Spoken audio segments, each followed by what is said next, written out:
যদি আপনারা না পারেন আমাকে দায়িত্ব দেন, আমাদেরকে বলেন যে ভাই বা ছোট ভাই, তোমাকে আমি 1 বছর সময় দিলাম, শিক্ষার বিষয়গুলো গোছায় দাও।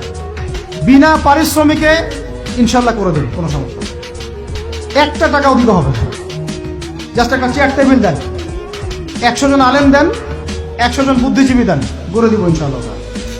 প্লে গ্রুপ থেকে মাস্টার্স পর্যন্ত আমাদের ছেলেমেয়েরা এমন শিক্ষায় শিক্ষিত হবে যেটাকে শরীফের গল্প শেখাবে না ইনশাল্লাহ।